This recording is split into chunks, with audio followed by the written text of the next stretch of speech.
নমস্কার, প্রণাম, সালাম আলাইকুম। আবার এসে গেছি চ্যাংড়ামো করতে। পর্ব আড্ডা, বাংলা আড্ডা জোকসের পর্ব 7 নম্বর পর্ব নিয়ে। বা কিছু কিছু বন্ধু হোয়াটসঅ্যাপের থ্রু দিয়ে এদিক ওদিক ফিডব্যাক দিচ্ছে। আমি ভীষণ ভীষণ খুশি।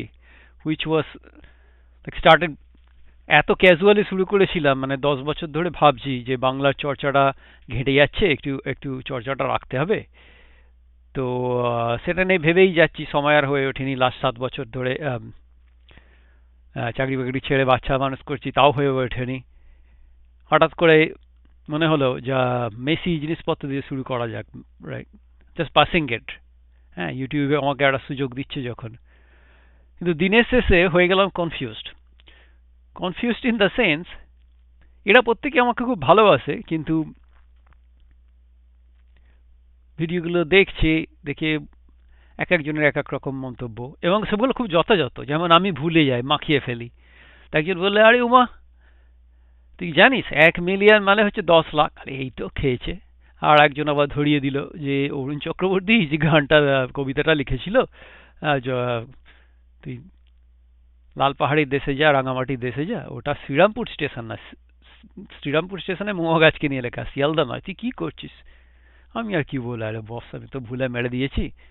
তো ভজাদাকে বললাম, ভজাদা এসব ভুলে ফুলে যাচ্ছি, কি করবো? ভজাদা বলে, ধুর ওসব নিয়ে মাথা ঘামাস না। অমিতাভ বচ্চন, তুই তো ছাড়। আমাদের মহানায়ক উত্তম কুমার প্রথম যখন সিনেমা করতে যায়, উত্তম কুমারের প্রথম সিনেমা তুমি জানলে কি করে? ও সব ভেতরের খবর আমার কাছে থাকে। তো যেটা বলি শোন, উত্তম কুমার তখন কেউ চেনে না। নায়ক তো দূরের কথা, একটা ছোট্ট সাইড রোল পেয়েছে। হ্যাঁ, খুব স্বাভাবিক।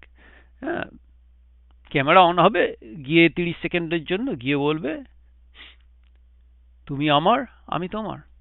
ডান। মানে নায়কের বন্ধু বিয়ে বাড়ির রোমান্স করছে। তো উত্তম কুমার অত বোঝানোর পরে, অত সতর্ক হয়ে, অত প্রতিভা, কিন্তু প্রথম গিয়ে সোজা বলে দিল ক্যামেরার সামনে, তুমি তোমার, আমি আমার। তুই ওইটা নিয়ে মাথা ঘামাসনি, তুই চালিয়ে যা। দিনের শেষে কিছু একটা দাঁড়িয়ে যাবে। তবে তুই সব কন্ডিশন ফান্ডিশন গুলো যা রেখেছিস, সেই বড় বড় ভিডিও করবি, হ্যান করবি, ত্যান করবি, আমার তো মাঝে মাঝে মনে হয় তুই যেন ক্রেডিট কার্ডের টার্মস অ্যান্ড কন্ডিশন। সত্যিটা হলো, লোকের সময় নেই। লোকের আজকে সময় নেই, প্রচুর কাজ। কালকে সময় নেই, প্রচুর কাজ। পরশু সময় নেই, তারপরের দিনও সময় নেই। লোকের একমাত্র সময় আছে সামডে। আর সামডে তো কবে তুই তো জানিস। তাই সেই হিসাবে ছোট ছোট করে রাখ, যাতে অফিস থেকে এসে কাজের পর হঠাৎ দেখলো যে উমা আজকে কি ভাট বকছে, দেখা যাক গোছের। বা যারা তোর ফ্রিকোয়েন্সিতে আসবে তারা হয়তো পছন্দ করবে। কারণ সত্যি কথা বলতে কি, লোকের সময় নেই। তোর মিড লাইফ ক্রাইসিস কি ঘটে হবে, কি হচ্ছে কে জানে আমেরিকায় বসে। আচ্ছা ভালো বজাদা, তুমি মিড লাইফ ক্রাইসিস বলো, তোমার মুখে ফুলচন্দন পড়ুক। কেন? মিড লাইফ ক্রাইসিস যদি 48-এ আসে, তার মানে আমি নিশ্চয়ই 96 বছর বাঁচবো। বলে তুই কি মাথা খারাপ হয়েছে? ইংরাজির ভাষাকে ওইভাবে ট্রান্সলেট করা যায় না। মিড লাইফ ক্রাইসিস মানেই মধ্যজীবন নয়, ওর সাথে কোনো সম্পর্ক নেই। তুই ভাব, নাহলে তা কি হয়, ইংরাজিতে লোকে বলে সহজ সরল ভাষা, যা বলবে সেটাই বুঝবে। সত্যি তুই তাই ভাবিস? এই সানফ্লাওয়ার অয়েল সানফ্লাওয়ার থেকে আসছে। হ্যাঁ, অলিভ অয়েল অলিভ থেকে আসছে। ভেজিটেবল অয়েল ভেজিটেবল থেকে আসছে। তাহলে বেবি অয়েলটা কোথা থেকে আসছে বাব? হুম? তো ইংরাজিকে অত সহজ সরল ভেবে নিস না। হ্যাঁ, মিড লাইফ ক্রাইসিস মানে আমাদের ওই 40-এর পর গেলে একটা মানুষের একটা তখন ভাবে যে পড়াশোনা হয়ে গেছে, চাকরি হয়ে গেছে, বউ বাচ্চা হয়ে গেছে, আসলে করছিটা কি। তো তুই তো, তোকে তো লাইন বেছে দিলাম, তুই লোককে হাসা। তো লোক হাসাতে ভালো লাগে, লোক হাসা। তুই অত ওইসব নিয়ে ভাবছিস কেন? ঠিক আছে ভাজলা, তুমি যখন বললে তখন তাই করবো ওর থেকে। মানে তবে একদম পুরোপুরি লোক না হাসিয়ে, মানে মাঝে মাঝে একটু, হ্যাঁ, তুই গান করবি কর, যার ইচ্ছা হবে না সে শুনবে না। আর আমি বললাম, ভালো, আর একটা সমস্যা হয়ে যাচ্ছে, সবাই বলছে যে হ্যাঁ ওইসব পুরানো জোকস ফোকস যা আছে সেগুলো তো তো তো সারা পৃথিবীর লোক জানে, ওইগুলো বললে আর কে শুনবে? বলো দেখ, তোর যখন প্রতিভা নেই, কিছু না বলার থেকে তুই কি করবি? তুই কি মাইম করবি নাকি ক্যামেরা অন করে? তুই বলবি তোর মতো করে বলবি, হ্যাঁ তোর মতো করে বলতে গেলে জোকস একটা সুবিধা আছে, তোর মতো করে তুই যদি মোল্লা নাসিরুদ্দিনের জোকসও বলিস, হাই চান্স আছে যে মোল্লা নাসিরুদ্দিন একদিন আর থাকতে না পেরে সোজা এসে হাজির হয়ে বলছে আমার জোকসগুলো নষ্ট করছো কেন, চ্যাংড়ামো হচ্ছে আমার জোকস নিয়ে। তখন সেটা আরো ফানি হবে। তোর যা মনে হয় কর, লোকের যেটা মনে হবে সেটা করবে। হ্যাঁ, কিছু লোক শুনবে, কিছু লোক শুনবে না। আর সত্যি কথা বলতে কি, মোল্লা নাসিরুদ্দিনের কিছু কিছু জোকস সেগুলো তো মানে বেশ মজার আর এখনো প্রাসঙ্গিক। তুই তুই সেই জুতোর জোকসটা মনে আছে? জুতোর জোকস কোনটা ফায়দা? আরে ওই না, মোল্লা নাসিরুদ্দিন এক পার্টি অনেক পয়সা ফয়সা জমিয়ে এক পার্টি জুতো কিনেছে। হ্যাঁ, আর প্রথম দিকে জুতো কিনেছে, চামড়ার জুতো, সেটাকে পুরনো গেঞ্জি ফেঞ্জি দিয়ে বেশ ভালো করে, হ্যাঁ, সাজিয়ে গুছিয়ে সেটাকে রাখে। হ্যাঁ, সেই দেখে পাড়ার লোকেদের, হ্যাঁ, মোল্লার পেছনে লাগবো, মোল্লার পেছনে লাগবো। তো একদিন মোল্লা যখন রাস্তা দিয়ে যাচ্ছে, এই মোল্লা, এই গাছের ওপর দিয়ে একটা সুন্দর রাস্তা আছে। হ্যাঁ, তো মোল্লা ভাবছে আর কি, মোল্লা জুতোটা ঝাড়ার জন্য, যে মোল্লাকে যদি কোনোভাবে গাছে উঠতে একবার বলে তাহলে জুতোটা ঝেড়ে দেবে। তো মোল্লা আর এক জিনিস, সে জুতো পরেই গাছে উঠতে শুরু করলো। সেরকম আর কি। তুই এক কাজ কর, তুই যা জোকস বলবি, তোর যা মনে আছে, যা ভুলভাল আড্ডা মনে হচ্ছে তুই বলে যা। হ্যাঁ, আর ওই সব নিয়ে ঘামাস না। তোর মাইলস্টোন কি? আমার তো সেরকম কোনো মাইলস্টোন নেই। ভেবে ভেবে ঠিক করলাম যদি 5খানা মেসি ভিডিও আপলোড করতে পারি। সেটা করেছিস? হ্যাঁ করেছি। তাহলে পরেরটা কি হবে? ভেবে দেখি যদি 10টা মেসি ভিডিও আপলোড করে পরে আরো 5খানা, এই দিকে মন দে, ওই সব নিয়ে মাথা ঘামাচ্ছিস কেন?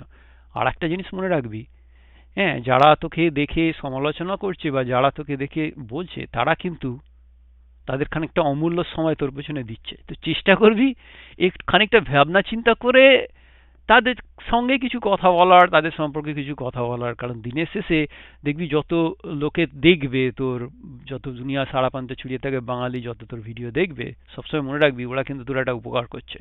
হ্যাঁ, তোকে সাহস জুগিয়ে যাচ্ছে, মোটিভেশন জুগিয়ে যাচ্ছে। তার মাঝে যদি দু চারটে এদিক ওদিক কথাবার্তা বলে, কথাবার্তাগুলোর মধ্যে তো কারণ আছে। কারণ সত্যি লোকের সময় নেই, সেটা মাথায় রাখিস। তো লোকের সময় নেই।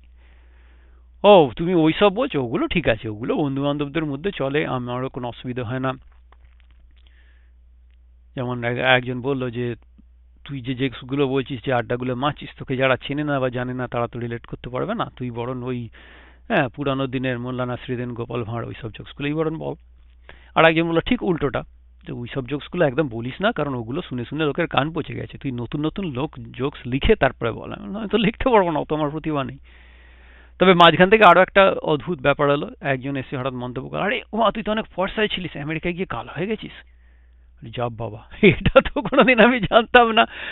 তা হতেও পারে, যখন ইউনিভার্সিটিতে চাকরি করতাম, এয়ার কন্ডিশন অফিস 8 বছর আগে, সেটা 8 বছর চাকরি করেছি এয়ার কন্ডিশন অফিসে। তারপরে এখন তো ঘাস কাটি, ঘোড়ার জন্য ঘাস কাটি না, ঘাস কাটি হচ্ছে সিটি অফিসার আছে, ঘাসের লেন্থ বেড়ে গেলে এসে টিকিট ধরিয়ে দিয়ে চলে যাবে ইয়ার্ডে। ফলে নিজের ঘাস নিজেদেরই কাটতে হয়। কারণ ওই না হলে ওরা সিটি থেকে কেটে দেবে, আমাকে পয়সা ভরতে হবে। তো ঘাস ফাস কাটি, এইসব টুকটাক কাজকর্ম করি। হ্যাঁ, তো স্বাভাবিক। আর এয়ার কন্ডিশন ঘরের মধ্যে থেকে যে অভ্যেসটা ছিল সেটা 7 বছরে নষ্ট হয়ে গেছে, হতেও পারে। এবার তো আমার কোনোদিন মনে হয় না যে আমি ফর্সা ছিলাম বলে। যাই হোক, সেটা মনে পড়তে, যাই হোক। আর কি বলবো, এক একটা মানুষের এক এক রকমের মতামত। সো বাট আমার খুব মজা লাগছে যে আমার মতো কিছু পাবলিক এখনো আছে যারা মানে কাঁকড়, আমার যে মেসি প্রোডাকশনে তো কাঁকড়ে ভর্তি, তুই কাঁকড় বেছেও যে একটু আধটু ভাত খেয়ে আমাকে সাহস জুগিয়ে দিয়ে যাচ্ছে, তাদের জন্য জাস্ট প্রণাম আর ধন্যবাদ।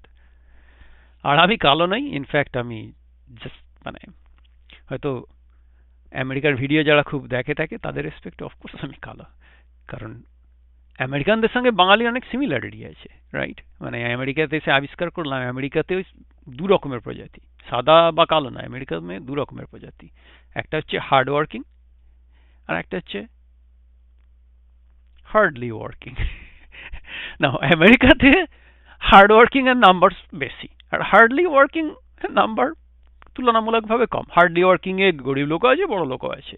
হ্যাঁ, মানে গরিব লোক ড্রাগস বলো, হোমলেসনেস বলো, ওই আছে। আবার খুব বড় লোকের বেটা আছে, কাজকর্ম করে না, বাপের বাপের পয়সা আছে, লাক্সারি মারে।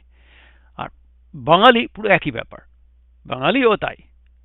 উচ্চশিক্ষিত অশিক্ষিত এইসব না, দিনের শেষে হচ্ছে হার্ডওয়ার্কিং বাঙালি আর নাহলে হার্ডলি ওয়ার্কিং বাঙালি। তো বাংলাদেশে ওটা একটু বেশি, বাঙালিতে হার্ডওয়ার্কিং বাঙালির সংখ্যাটা আমেরিকার তুলনায় কম, আর হার্ডলি ওয়ার্কিং বাঙালির সংখ্যা অনেক বেশি। মানে ইনফ্যাক্ট বাঙালি রেসপেক্টে ভজাদার মতে আমিও হলাম গিয়ে হার্ডলি ওয়ার্কিং। আমার ভজাদা সেটা কি করে হয়, আমি 7 বছর হলো ঠিক আছে না ঘর, মানে আমি চাকরি বাকরি বন্ধ করে ছেড়ে দিয়েছি, কিন্তু আমি তো ঘরে কাজ করি, রান্না করি, বাসন মাজি, বাচ্চাদের স্কুলে পৌঁছে দিয়ে আসি, নিয়ে আসি। ধুত, ওগুলো আবার কবে থেকে কাজ হলো? আর ওইগুলো যদি কাজ হয় তাহলে এত বছর ধরে ঠাকুমা পিসিমা বৌদিরা যখন ওইগুলো করে গেছে তখন তোর ওগুলো তোকে কাজ বলিস না, এখন কি করে কাজ বলবো? তো তুইও ওই হার্ডলি ওয়ার্কিং ক্যাটাগরি, তুই এক কাজ কর্মানোর লোক হাসা যেটা করছিস। যা আর কি বলবো, ভজাদার সাথে তো তর্ক করা যায় না।